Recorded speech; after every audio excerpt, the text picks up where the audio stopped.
तो स्टार्ट करते हैं real numbers class 10th।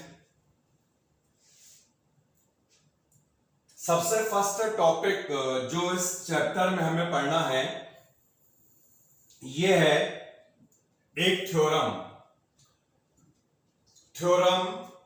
1.1 Euclid का डिवीजन एल्गोरिथम।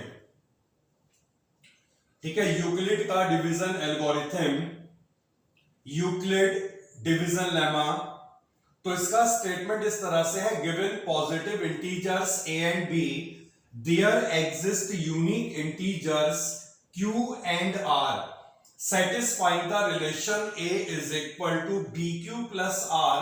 और यहां पर कंडीशन दे रखी है रिमाइंडर की, रिमाइंडर लाइज बिटवीन 0 से लेकर b तक। तो इसका क्या मतलब हुआ, a और b अगर पॉजिटिव इंटीजर है, q और r अगर यूनिक इंटीजर्स एग्जिस्ट होंगे, तो इस कंडीशन में ये इस रिलेशन को सेटिस्फाई करते हैं। रिलेशन है a is equal to bq plus r, और यहां पर r जो रिमाइंडर है इसकी वैल्यू इधर 0 होगी, ग्रेटर देन 0 होगी, but remainder always less than the divisor. तो जो ये थ्योरम है ये सिंपली डिवीजन का एल्गोरिथम है। जो हमने डिवीजन का एल्गोरिथम पढ़ा था, ये एल्गोरिथम क्या होता था, dividend is equal to divisor into quotient plus remainder. a यहां पर डिविडेंड है, b यहां पर डिवाइजर है, q यहां पर हो गया क्वोशिएंट और r हो गया है रिमाइंडर। ठीक है, तो डिवीजन का जो एल्गोरिथम है ये पॉजिटिव इंटीजर्स a और b के लिए डिफाइन किया गया है। मतलब दो पॉजिटिव इंटीजर्स को जब डिफाइन करा जाएगा उस कंडीशन में ये एल्गोरिथम होगा। रिमाइंडर की वैल्यू यहां पर फिर से ध्यान रखिएगा 0 से लेके b तक लाई करेगी। रिमाइंडर 0 हो सकता है, ग्रेटर देन 0 होगा, but remainder always less than the divisor. तो एक सिंपल सा यहां पर एल्गोरिथम यूक्लिड का हमने पढ़ लिया। यूक्लिड का डिवीजन एल्गोरिथम कहलाता है ये। अब इस डिवीजन एल्गोरिथम का हम एप्लीकेशन करेंगे, और इसका एप्लीकेशन करने के लिए एनसीईआरटी एक्सरसाइज जो है हमारे पास 1.1 है। बहुत सिंपल सी एक्सरसाइज है ये। पढ़ते हैं फर्स्ट वाला question, use the division algorithm to find the HCF of. अब जो यूक्लिड का हमने जो डिवीजन एल्गोरिथम पढ़ा है बेटा, इसके दो एप्लीकेशन होते हैं। एक एप्लीकेशन तो हम इसका करने जा रहे हैं जिसमें हम यूक्लिड के डिवीजन एल्गोरिथम से एचसीएफ को फाइंड करेंगे, और एक और इसका एप्लीकेशन अभी हम आगे देखेंगे। तो फर्स्ट क्वेश्चन का फर्स्ट वाला पार्ट बेटा नोट कर लीजिए इस क्वेश्चन को। एचसीएफ फाइंड करना है 135 और 225 का यूक्लिड के डिवीजन एल्गोरिथम को अप्लाई करके। देखिए यूक्लिड का जो डिवीजन एल्गोरिथम है उसके बेसिस पर हमें इस तरह से लिखना होगा, और ये स्टेप हमारा तभी आ पाएगा जब हम यहां पर लॉन्ग डिवीजन को परफॉर्म करके इसे डिवाइड करेंगे। तो इसका मेथड क्या होता है, दो नंबरों में से जो ग्रेटर नंबर होगा उसे स्मॉलर नंबर से डिवाइड करा जाता है। जैसे 225 है, इसे हम डिवाइड करेंगे 135 से। क्लियर हो गया बेटा, कितने टाइम्स मल्टीप्लाई होगा ये, तो 1 टाइम मल्टीप्लाई करने के बाद यहां पर ये 135 आएगा, और जब इसे सबट्रैक्ट करेंगे तो कितना मिलेगा, 90। तो क्या होता है, जो लार्जर नंबर होगा उसे स्मॉलर नंबर से कर लेना है डिवाइड, और डिवाइड करने के बाद जो रिमाइंडर आएगा उस रिमाइंडर से प्रीवियस स्टेप के डिवाइजर को फिर से डिवाइड करेंगे। और ऐसा तब तक करेंगे बेटा जब तक हमें रिमाइंडर 0 ना मिल जाए। यानी अब 90 से डिवाइड करा जाएगा 135 को। और ये कोई बच्चा आ गया है, आ जाओ बेटा। तो 90 से 130 है बेटा, क्या कहा, अच्छा ओके। तो 90 से जब हम 135 को डिवाइड करेंगे तो ये 1 टाइम्स मल्टीप्लाई होगा, और 90 आएगा। यहां पर रिमाइंडर हमें 45 मिलेगा। अब 45 से क्या करना है, 90 को डिवाइड कर लेना है, तो 2 टाइम्स मल्टीप्लाई करने के बाद पूरा रिमाइंडर जो है वो 0 हमें मिल जाएगा। क्लियर हो गया बेटा? तो ये डिवीजन के स्टेप होंगे और तब तक ऐसा करते रहना है जब तक हमें रिमाइंडर 0 ना मिल जाए। तो ये तो बेटा अभी हमने डिवाइड करा, लेकिन हमें एचसीएफ जो है वो यूक्लिड के एल्गोरिथम से निकालना है। कैसे निकालेंगे? एल्गोरिथम तो ये होता है, तो इस एल्गोरिथम को कैसे लगाया जाएगा, देखिए। डिवीजन का जो फर्स्ट वाला स्टेप है, ये वाला स्टेप की बात हो रही है। अगर आप इस वाले स्टेप को देखें तो इस स्टेप को हम किस फॉर्म में लिख सकते हैं, बताइए। यहां पे डिविडेंड कितना है, 225 इज इक्वल टू डिवाइजर का मतलब है 135 मल्टीप्लाइड बाय क्वोशिएंट, जिसका मतलब हो गया +1 और रिमाइंडर का मतलब हो गया 90। क्लियर हो गया? A is equal to BQ plus R, dividend is equal to divisor into quotient plus remainder. इसके बाद डिवीजन का बेटा नेक्स्ट वाला स्टेप देख लो, ये वाला स्टेप है नेक्स्ट वाला स्टेप। और इस स्टेप को कैसे लिखा जाएगा, यहां पे डिविडेंड कितना है 135 is equal to 90 multiplied by 1 plus 45। और ऐसे ही जो डिवीजन का लास्ट वाला स्टेप है, इसे हमें लिखना होगा। और यहां पर डिविडेंड कितना है 90, तो 90 is equal to 45 multiplied by 2 plus 0। ठीक है? अब इतना करने के बाद एचसीएफ क्या होगा, निकालना तो एचसीएफ था। Therefore by Euclid HCF is equal to, देखिए एचसीएफ क्या होगा, कैसे याद रखेंगे, दो तरीके बताएंगे इसके लिए, दोनों ही यूज होते हैं। एक तरीका तो यह है, जिस स्टेप में रिमाइंडर 0 आया उस स्टेप का जो डिवाइजर होगा यही एचसीएफ हुआ करता है।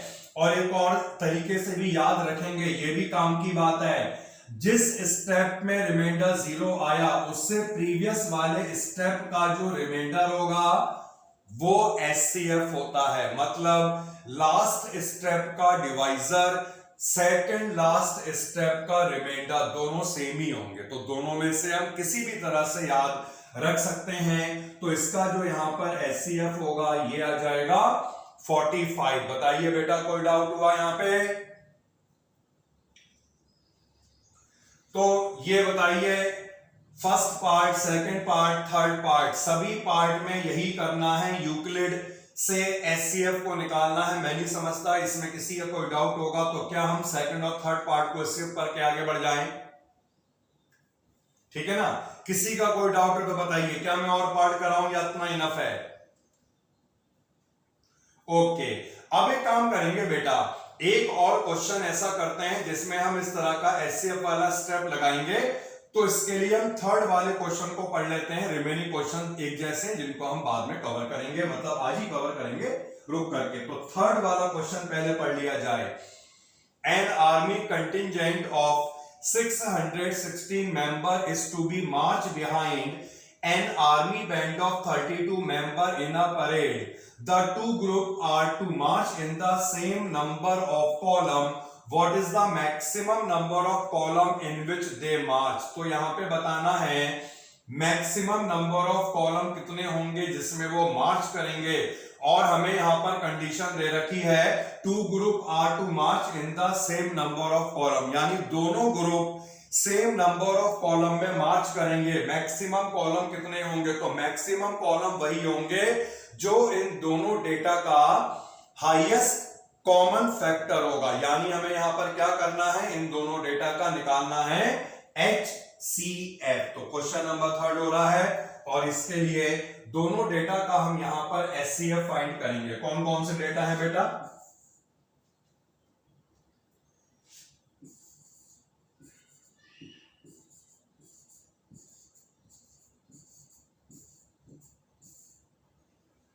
वैसे एचसीएफ को निकालने के लिए हम प्राइम फैक्टराइजेशन भी लगा सकते हैं, जो हम आगे वाले टॉपिक में पढ़ने वाले हैं। लेकिन अभी क्योंकि हमने यूक्लिड पढ़ा इसलिए हम यूक्लिड से ही इसके प्राइम फैक्टर को निकालना चाहेंगे। बताओ जल्दी से डिवाइड करके, 32 से अगर इसे डिवाइड करेंगे कितने बार डिवाइड होकर कितना बचेगा?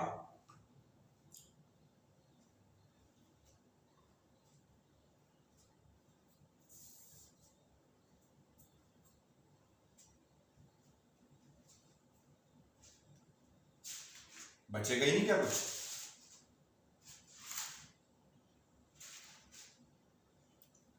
क्यों बेटा? मतलब डिवाइड ही नहीं हो पाएगा ना ये?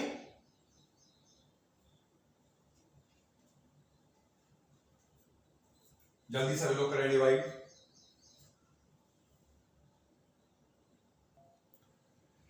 डिवाइड कर लिया और इसके बाद यूक्लिड का ध्यान रखो भाई, यूक्लिड से ही निकालना है। और यूक्लिड से निकालने का क्या मतलब हुआ? यूक्लिड के स्टेप को भी तो लिख के दिखाना पड़ेगा ना।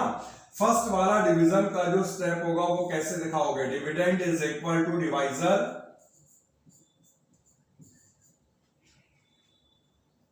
इनटू क्वोशिएंट प्लस रिमाइंडर, और लास्ट वाले स्टेप में आएगा dividend is equal to divisor into quotient और प्लस यहां पर रिमाइंडर। तो इन दोनों का जो यहां पर जो एचसीएफ आएगा, ये एचसीएफ कितना होगा? 8। इसका मतलब क्या है? मैक्सिमम नंबर ऑफ कॉलम जिसमें ये मार्च करेंगे ये होंगे 8। देखिए अब ये तो एक सिंपल क्वेश्चन हो गया, आसानी से क्लियर है कि यहां पर दोनों का एचसीएफ निकालना था, लेकिन ऐसे और क्वेश्चन भी होंगे, मैंने आपको प्रैक्टिस करवाई भी थी वो सारे क्वेश्चन, अगर आपको याद होगा। तो कहीं पे कंफ्यूजन भी क्रिएट हो जाता है, इसलिए हमें पूरे लॉजिक से समझना है। तो एक काम कर रहे हैं, वैसे तो आंसर आ चुका है, लेकिन इसे आगे समझने के लिए काम करो। यहां पर जो हमने एचसीएफ निकाला है, ये जो एचसीएफ हमारा 8 आया है, इस एचसीएफ से अगर हम दोनों को डिवाइड कर ले तो क्या हमें मिलेगा, ये बता दो जरा मुझे। ये हम क्वेश्चन को आगे समझ रहे हैं, आंसर आ चुका है। तो 32 को अगर 8 से डिवाइड करा जाए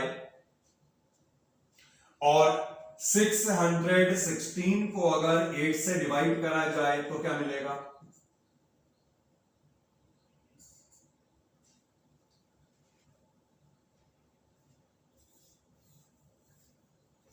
$154 मिला। सही है बेटा? ये गलत लग रहा है मुझे कुछ? ये 154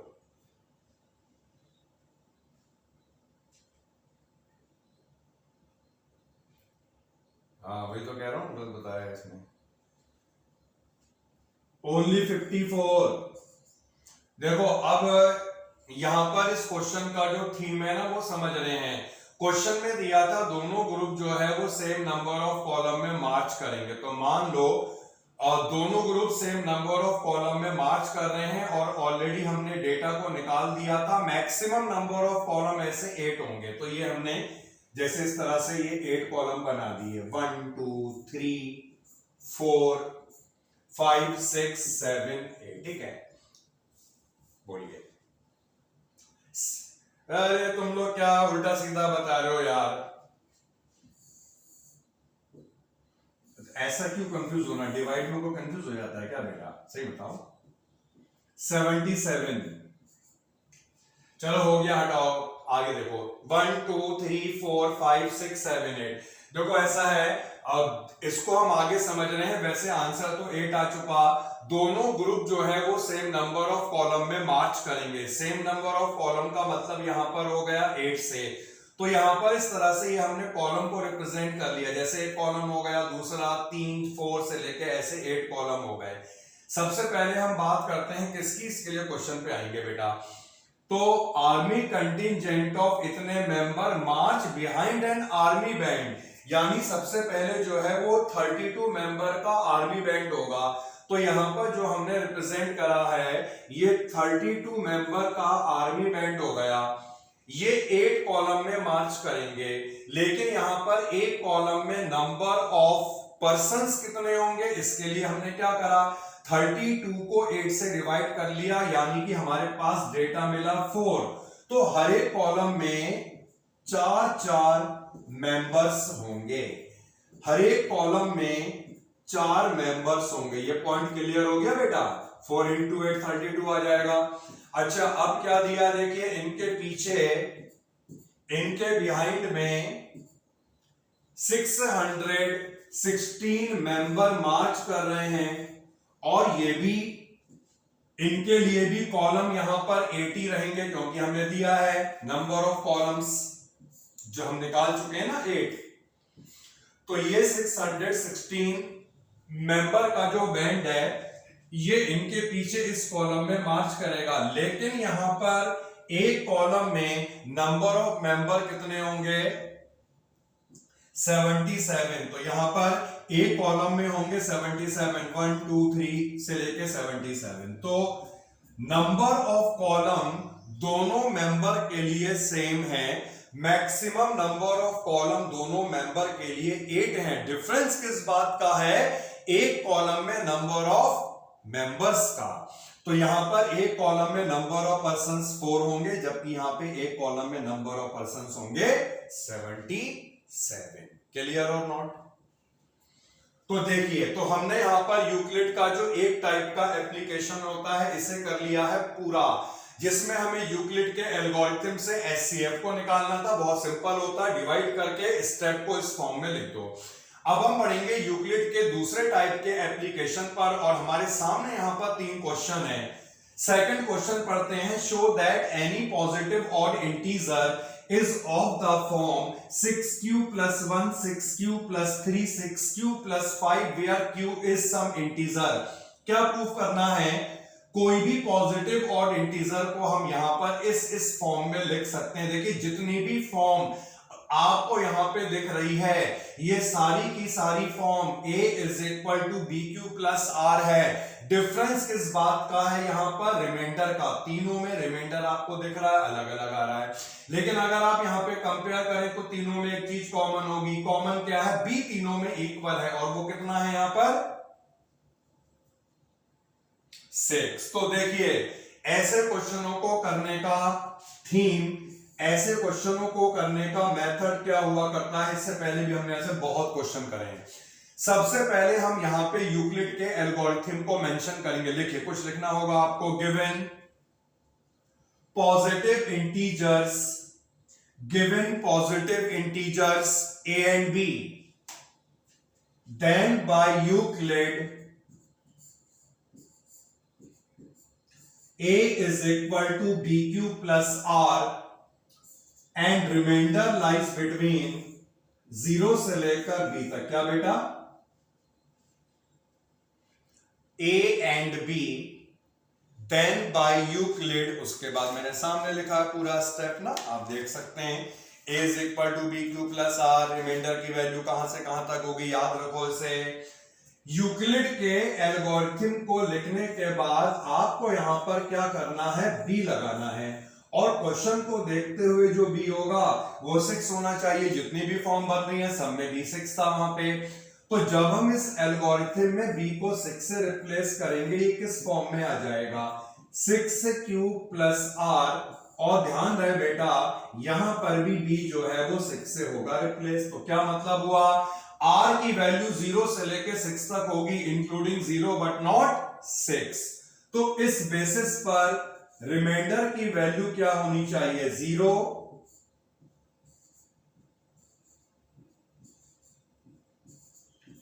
और रिमाइंडर की इन सभी वैल्यू को जब हम यहां पर पुट करेंगे तो हमें मिल जाएगा पॉजिटिव इंटीजर। सबसे पहले रिमाइंडर को 0 लगाओ, इससे हमें a मिलेगा 6q।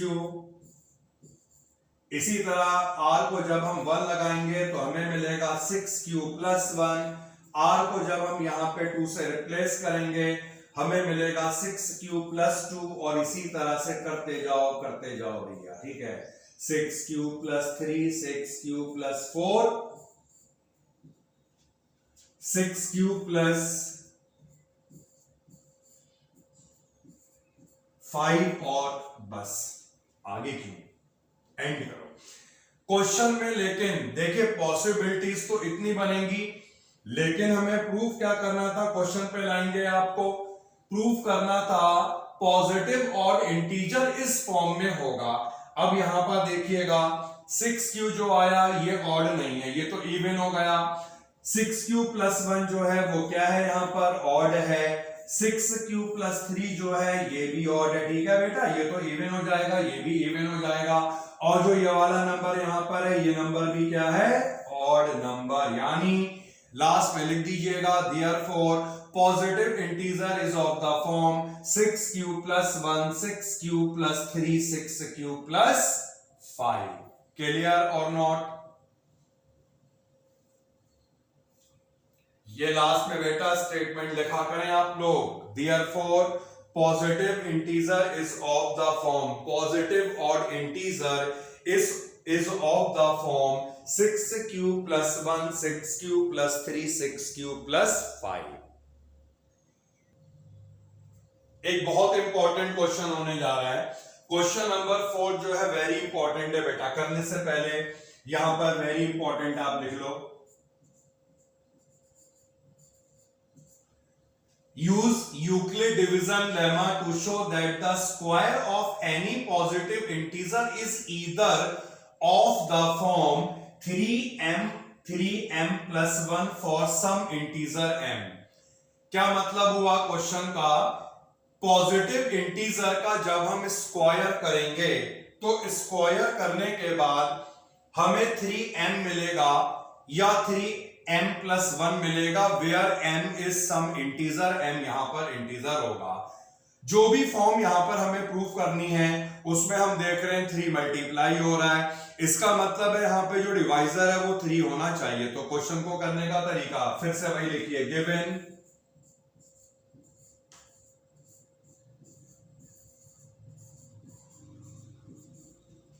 पॉजिटिव इंटीजर्स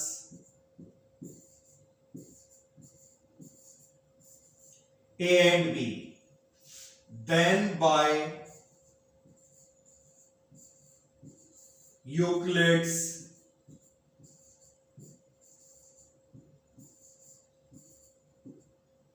और यूक्लिड का एल्गोरिथम था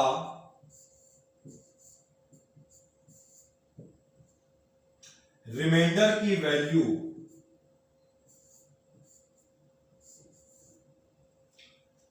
इतना डिफाइन करने के बाद जो हमें नंबर दिया है उसमें 3 मल्टीप्लाई हो रहा है, इसीलिए हम यहां पर b क्या लेंगे, take b is equal to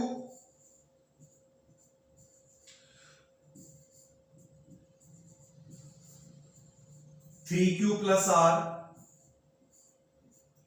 यहां पर हम b को 3 से रिप्लेस करेंगे तो रिमाइंडर के लिए पॉसिबिलिटीज क्या हुई, 0 greater than 0 but less than 3। ध्यान रखिएगा r यहां पे इंटीजर है तो 0 से 3 के बीच में कितने इंटीजर हो गए, 0 भी इंक्लूड होगा, एक तो 0 होगा, 1 होगा और 2 होगा। रिमाइंडर की वैल्यू अगर हम यहां पे लगा दें तो हमें पॉजिटिव इंटीजर मिल जाएगा भाई, 3q मिलेगा, दूसरा मिलेगा 3q प्लस 1 और थर्ड जो पॉजिटिव इंटीजर हमें मिलेगा ये मिलेगा 3q प्लस 2। लेकिन इस क्वेश्चन में हमें बेटा पॉजिटिव इंटीजर नहीं प्रूफ करना, इस क्वेश्चन में हमें प्रूफ करना है पॉजिटिव इंटीजर का स्क्वायर, यानी जब हम इसका स्क्वायर करेंगे तो स्क्वायर करने के बाद 3m मिलना चाहिए या 3m प्लस 1 मिलना चाहिए, और m का मतलब यहां पर कोई भी इंटीजर हो सकता है। तो जो हमने पॉजिटिव इंटीजर बनाए अब हमें इन सभी इंटीजर का करना होगा स्क्वायर। सबसे फर्स्ट वाला केस ले रहे हैं, जब इंटीजर यहां पर 3q था, अगर हम यहां पर इसका स्क्वायर कर लेते हैं तो स्क्वायर करने के बाद ये 9q स्क्वायर आएगा। अगर ये 9q स्क्वायर आया तो इसका मतलब है इसे हम इसी फॉर्म में लिख पाएंगे, क्योंकि 1 तो यहां पे ऐड हो नहीं रहा है। अब इस फॉर्म में कैसे लिख पाएंगे, 3 को अगर हम बाहर निकाल दें तो यहां पे कितना बनेगा, 3q स्क्वायर। एल्गोरिथम में q क्या होता है बेटा, इंटीजर। q का स्क्वायर क्या होगा, इंटीजर। 3 से मल्टीप्लाई करेंगे क्या होगा, इंटीजर। कहने का मतलब है ये पूरा एक इंटीजर है और इसी इंटीजर को यहां पर किससे डिनोट किया गया है, m से। तो इसे हम क्या लिख सकते हैं, 3m, where m is equal to 3q square. तो हमने एक पॉजिटिव नंबर लिया, उसका स्क्वायर करा, स्क्वायर करने के बाद हमने देखा ये 3m की फॉर्म में आ गया। अब हम दूसरे वाले नंबर पे आते हैं, सेकंड नंबर है 3q प्लस 1 और इसका हम कर रहे हैं स्क्वायर।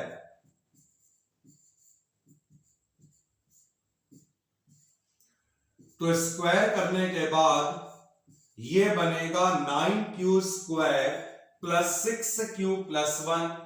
अब क्योंकि बेटा यहां पर 1 ऐड हो रहा है, ध्यान रखना पड़ेगा ना कि इसे किस फॉर्म में लिखना है, ये तो लिख ही नहीं पाओगे। तो क्योंकि यहां पर 1 ऐड हो रहा है और इसमें से हम 3 को निकाल सकते हैं कॉमन। 3 अगर हम यहां पर कॉमन निकाल दें तो ये किस फॉर्म में बन जाएगा, 3m प्लस 1 की फॉर्म में बन जाएगा। और यहां पर आपको मेंशन करना होगा m क्या है, where m is equal to 3q square plus 2q। क्योंकि क्वेश्चन में हमें क्या दिया था, m इज एनी इंटीजर, वो कुछ भी हो सकता है, ये भी m हो सकता है, ये भी m हो सकता है। इस वाले केस में m 3q स्क्वायर था और इस वाले केस में m होगा 3q स्क्वायर प्लस 2q। तो ये दो नंबर का हमने स्क्वायर कर लिया और ये वाली फॉर्म बन गई। अभी हमारे पास एक नंबर और भी है, क्या बेटा, 2ab, a प्लस बी का स्क्वायर लगेगा तो 2ab बनेगा ना, क्लियर। 2 इंटू ए इंटू बी। तो थर्ड नंबर है 3q प्लस 2 और इसका स्क्वायर करने जाते हैं हम। लीजिए a प्लस बी का स्क्वायर लगेगा बेटा, जब स्क्वायर होगा तो 9q स्क्वायर, फिर 2ab, 2 इंटू 3 6 इंटू 2, क्लियर, और b स्क्वायर। अब जो नंबर हमारे पास आया स्क्वायर करके, ये नंबर फिलहाल तो इन दोनों में से किसी फॉर्म में नहीं बन रहा है, ना ही उसमें 3 कॉमन निकल पाएगा सब में से और ना ही 1 में दिख रहा है। तो इसमें हमें एक काम करना पड़ेगा, बहुत छोटा सा काम है, और वो काम ये है, 4 को हम यहां पर लिख देंगे बेटा 3 प्लस 1 और यहां से लेकर यहां तक क्या कॉमन निकलेगा,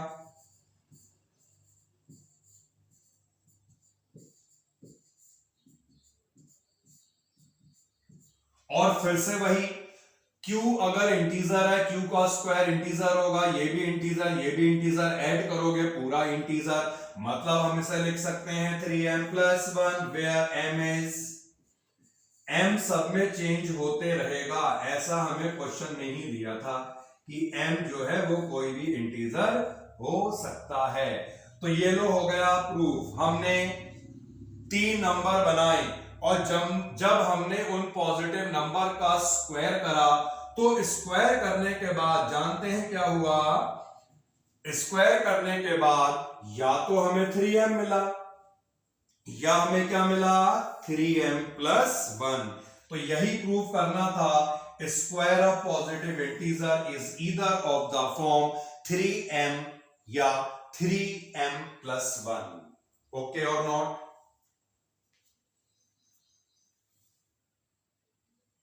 क्वेश्चन नंबर 5 को रीड करें। Use Euclid division lemma to show that the cube of any positive integer is of the form 9m plus 1, 9m plus 1, 9m, 9m plus 1 और 9m प्लस 8। यानी अगर हम पॉजिटिव इंटीजर का cube करते हैं तो हमें ये मिलेगा। अब कैसे मिलेगा इसलिए तो याद करना पड़ेगा ना। देखिए क्वेश्चन नंबर 5 पे आइए। सबसे पहले तो आपको वही काम करना है, लिखो मैं बोलता हूं, given positive integer a and b, then by Euclid a is equal to BQ plus R और रिमाइंडर की वैल्यू। अब यहां पे आने के बाद थोड़ा हम रुकेंगे। अभी तक क्या हो रहा था, हम देख रहे थे फॉर्म क्या बन रही है। जैसे पहले क्वेश्चन में 6 की फॉर्म बनी, b को 6 पुट करा, यहां पर 3m प्लस 1 की फॉर्म बनी, b को 3 पुट करा, यहां पर 9m प्लस 1 9m प्लस 8 बन रहा है, b को 9 पुट करेंगे। अभी कुछ मत लिखना, केवल समझना। अगर हम यहां पर क्वेश्चन को देखते हुए b को तो हमें 9 पुट ही करना चाहिए, और b को अगर हम यहां पर बेटा 9 पुट कर लेते हैं तो यहां पर भी जो है 9 ही तो पुट होगा। और अगर यहां पर 9 आ गया है तो इसका क्या मतलब है, रिमाइंडर की वैल्यू 0 से लेकर 8 तक होगी। मतलब टोटल कितने केस बने, 9 केस। उन सभी 9 केसेस का हमें क्यूब करना पड़ेगा, और जब आप उन सभी 9 केसेस का क्यूब करेंगे तो आपको या तो 9m मिलेगा, या 9m प्लस 1 मिलेगा, या 9m प्लस 8 मिलेगा। ये तो है क्वेश्चन को करने का तरीका। इसमें दिक्कत एक है कि केसेस बहुत ज्यादा बन रहे हैं, और उसके अलावा हमें यहाँ पे क्यूब भी करना है। ठीक है, तो क्यूब करना है, इतने सारे केस, 9 केस बनेंगे, उनका क्यूब करो। तो ये वाला क्वेश्चन एक ऐसा क्वेश्चन है जिसमें हमें b को तो लेना चाहिए था 9, लेकिन ऐसा हम नहीं कर रहे हैं। और इसे करने का तरीका क्या है, यहां पर b को 9 ना लेकर हम लेंगे 3। अल्टरनेट मेथड है, और ऐसे ही करा जाता है ये क्वेश्चन। तो take b is equal to 3, ऐसा हमने इसलिए करा क्योंकि 3 itself 9 itself is the multiple of 3। तो जब हम यहां पर b को 3 लेंगे, इस कंडीशन में हमारे पास कितने केस मिल गए बेटा, 4 नहीं 3 यार। जितना भी b होता है उससे एक कम बनते हैं केस, उतने बनते हैं केस। एक 0 बनेगा, एक 1 बनेगा, एक 2 बनेगा। तो रिमाइंडर की वैल्यू क्या होगी, 0 से लेकर 2 तक। अगर रिमाइंडर को यहां पर पहले रिमाइंडर लिख दो, क्या होगा, 0 होगा, 1 होगा, 2 होगा। रिमाइंडर को हमने 0 पुट करा, नंबर हमें क्या मिला, 3 क्यों मिला। ठीक है, इसी तरह 1 पुट करो यार, तो अभी हमने किया था कुछ देर पहले, लीजिए। तो ये बेटा पुट तो कर दिया, नंबर भी बना दिए। अब इन तीनों का क्यूब करना है और बताना है, वही फॉर्म बनेगी। तो मैं यहां पर केस स्टार्ट कर दे रहा हूं। सबसे फर्स्ट नंबर है 3q। अगर हम इसका बेटा क्यूब करें तो कितना मिलेगा, अरे इतना मिलेगा या नहीं मिलेगा, या कुछ और मिलेगा तो बता दिया करो मुझे। हाँ, हमें यहां पर जो प्रूफ करना था ये भी ध्यान में रखो, 9m प्लस 1 और 9m प्लस 8। अब ये तो हमें देखना पड़ेगा ना कि ऐसा नहीं है कि ये बन रहा, हम जबरदस्ती लिख दिया 9m प्लस 1। इन तीनों में से इसे हम केवल इसी फॉर्म में लिख सकते हैं, क्योंकि 9 का मल्टीपल बन रहा है। तो इसके लिए हमें क्या करना पड़ेगा, 9 बाहर निकालना पड़ेगा।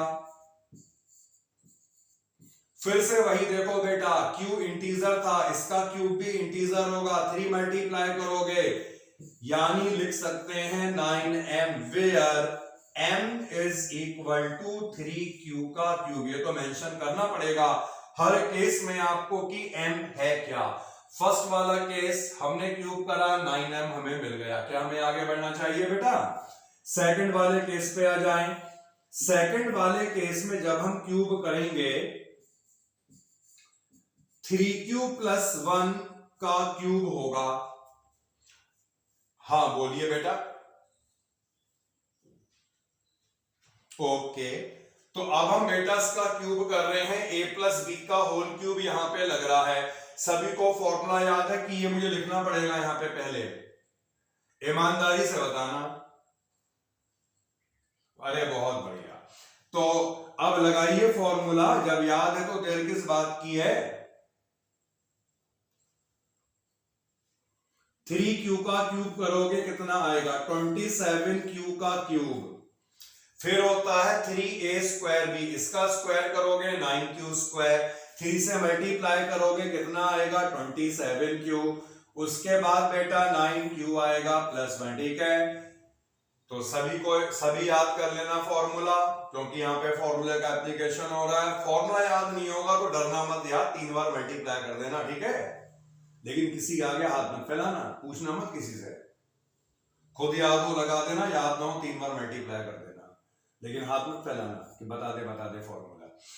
9 कॉमन अगर हम निकाल दें, क्योंकि हमें यहाँ पे 1 दिख रहा है, इसका मतलब है 9m + 1 बनेगा। तो 9 यहाँ पे कॉमन निकाल दो,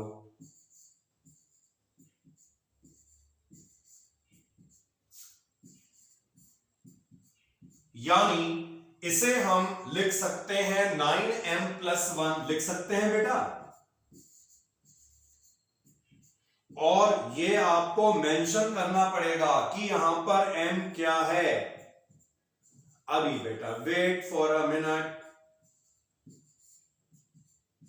तो ये लो 9m + 1 बना, और यहां पर जो m है दैट इज हमने लिख दिया वहां पर 3q का क्यूब + 3q और +q। तो ये 2 केस कवर करे हैं, और बच्चे नोट कर लें, इसके बाद तीसरे केस को भी निपटाते हैं अभी।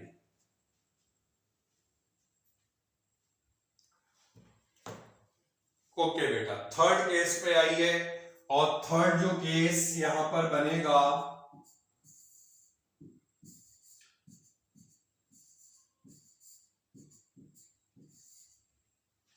अब हमें यहां पर इसका क्यूब करना है।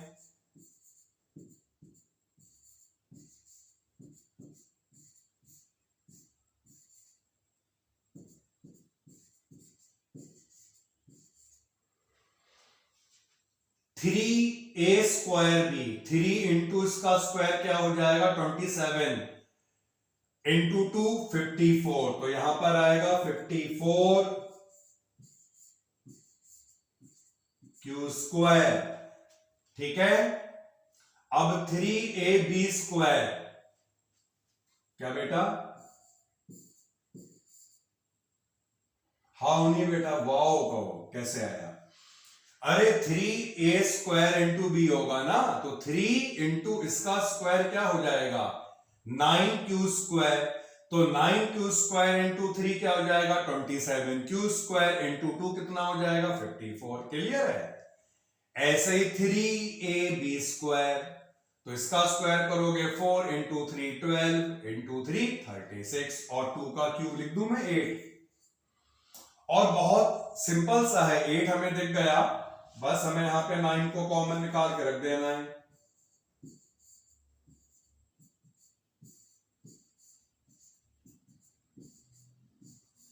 तो ऐसे क्वेश्चन तो जो हैं बहुत सिंपल हुआ करते हैं, क्योंकि इन क्वेश्चनों में कैलकुलेशन मिस्टेक का कुछ सीन नहीं है, प्रूफ करना है। तो 9m + 8 आ गया, where m is equal to,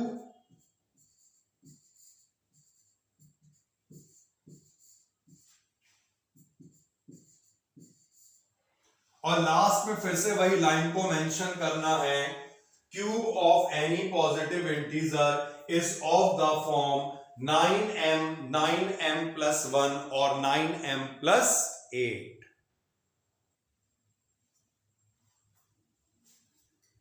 अब आगे बढ़ते हैं, और आगे बढ़ने से पहले कुछ ज्ञान लेना होगा। एक थ्योरम हमारे पास है, थ्योरम 1.2, इसे कहा जाता है फंडामेंटल थ्योरम ऑफ अर्थमेटिक। और ये क्या है सुनिए, every composite number can be expressed as a product of prime. Expressed का मतलब होता है फैक्टर्स की फॉर्म में कन्वर्ट करना, as a product of prime, and this factorization is unique apart from the order in which the prime factors occur। ठीक है, theorem का क्या मतलब है, किसी भी हर एक कंपोजिट नंबर को, किसी भी कंपोजिट नंबर को हम प्राइम के फैक्टर्स में लिख सकते हैं, मतलब प्राइम नंबर के फैक्टर्स में उसे हम चेंज कर सकते हैं। ये फैक्टराइजेशन जो है वो यूनिक हुआ करता है apart from the order in which the prime factor occur. इसका मतलब ये हुआ कि जो प्राइम फैक्टर यहां पर अकर होंगे उनका केवल ऑर्डर ही चेंज होगा। प्राइम फैक्टराइजेशन यूनिक ही रहेगा। अब इस डेफिनेशन में जो पार्ट्स दिए गए हैं, मतलब जो उसमें बताया गया है, इसे हम समझ रहे हैं। देखिए कैसे, सपोज करो एक कंपोजिट नंबर हम यहां पे लेते हैं और ये कंपोजिट नंबर हमने ले लिया है 54। अगर हम यहां पर इस 54 के फैक्टर बनाएं तो इस 54 के फैक्टर कैसे बनेंगे?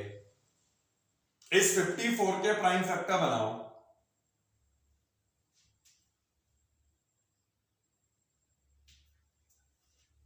ठीक है, 3 का क्यूब इंटू 2। तो फर्स्ट जो स्टेटमेंट था इस थ्योरम का वो ये था, every composite number can be express as a product of prime. इसी तरह अगर हम किसी भी कंपोजिट नंबर को लेंगे तो हर एक कंपोजिट नंबर को इस तरह से प्राइम फैक्टर में बनाया जा सकता है। अगला स्टेटमेंट था इसी के आगे, and this prime factorization is unique. इसका क्या मतलब है समझेंगे। 54 हमने कंपोजिट नंबर लिया और इस कंपोजिट नंबर के प्राइम फैक्टर में हमने देखा 3 3 एग्जिस्ट हो रहे हैं और एक 2 एग्जिस्ट हो रहा है। क्या कोई ऐसा कंपोजिट नंबर हो सकता है जिसके प्राइम फैक्टर में यही बने, मतलब 3 3 बने और एक 2 बने? बिल्कुल नहीं हो सकता। तो इसका क्या मतलब है, प्राइम फैक्टराइजेशन यूनिक होगा, यानी डिफरेंट कंपोजिट नंबर में जो प्राइम फैक्टर्स एग्जिस्ट होंगे वो भी अलग अलग ही होंगे। तो इसे हम बोलते हैं यूनिक होना, मतलब एक अनोखा कह सकते हैं। तो 2 3 3 और एक 2 54 के प्राइम फैक्टर में एग्जिस्ट हो रहा है, किसी और कंपोजिट नंबर के प्राइम फैक्टर में एग्जिस्ट यही नहीं हो सकते, मतलब 3 का क्यूब और 2 नहीं हो सकते। तो ये कहलाता है यूनिकनेस। एक पार्ट और समझना है, apart from the order in which the prime factor अगर। इसका क्या मतलब हुआ, अब यहां पर जो प्राइम फैक्टर बने हैं ना, इन प्राइम फैक्टर के ऑर्डर को हम चेंज कर सकते हैं। ऑर्डर को चेंज करने का क्या मतलब हुआ, जैसे हमने इसे इस तरह से लिखा तो हम ऐसे तो लिख सकते हैं 3 इंटू 3 इंटू 2 इंटू 3, या हम इसे ऐसे भी तो लिख सकते हैं 3 इंटू 2 इंटू 3 इंटू 3। तो इस तरह से हम यहां पर प्राइम फैक्टर जो एग्जिस्ट हुए हैं इनके ऑर्डर को तो चेंज कर सकते हैं। जैसे 2 का ऑर्डर लास्ट था, यहां पे सेकंड लास्ट आ गया, यहां पे सेकंड नंबर पे आ गया, एंड सो ऑन। तो ये कहलाता है यूनिकनेस, और इसका मतलब है ऑर्डर का चेंज होना। प्राइम फैक्टर जो एग्जिस्ट होंगे किसी भी कंपोजिट नंबर में, उन प्राइम नंबर का ऑर्डर आपस में चेंज हो सकता है, लेकिन प्राइम नंबर यही रहेंगे। जैसे यहां पर 3 का क्यूब और 2। इतना समझने के बाद बेटा हम आते हैं नेक्स्ट वाली एक्सरसाइज पर। और नेक्स्ट वाली एक्सरसाइज कौन सी है? ठीक है, इस पे कोने में ले जाएं। तो 1.2 वाली एक्सरसाइज पे आ जाओ बेटा और करते हैं क्वेश्चन। ये रही एक्सरसाइज। तो इसमें देखिए बहुत सिंपल क्वेश्चन है, अब तो मजा आ गया। देखो, express the following number as the product of prime. First वाला जो क्वेश्चन दिया हुआ है, इस क्वेश्चन में जो नंबर दे रखे हैं इनके हमें प्राइम फैक्टर बनाने हैं। ठीक है, क्वेश्चन नंबर 1, कौन सा पार्ट करें बेटा? लास्ट वाला पार्ट। चलो लास्ट वाला पार्ट करके देखते हैं। फिफ्थ वाला पार्ट है 7429, इसके हमें प्राइम फैक्टर बनाने होंगे। तो देखो किससे डिवाइड हो जाएगा ये 7429।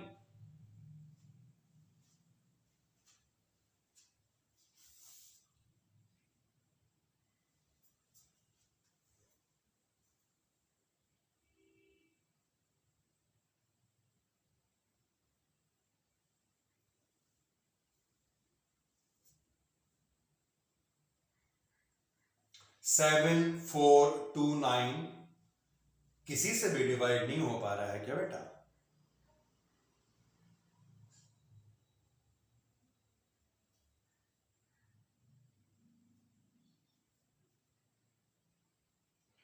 17 से करो डिवाइड,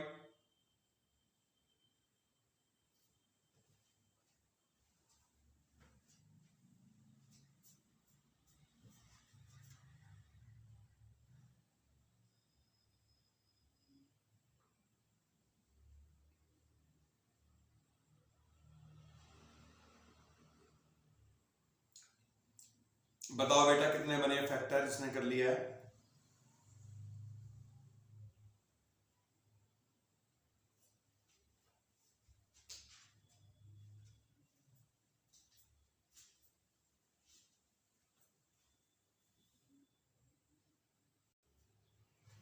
हाँ तो बेटा इसके प्राइम फैक्टर बन चुके हैं, यस 17, 19 और 23 ये इसके तीन प्राइम फैक्टर बनेंगे।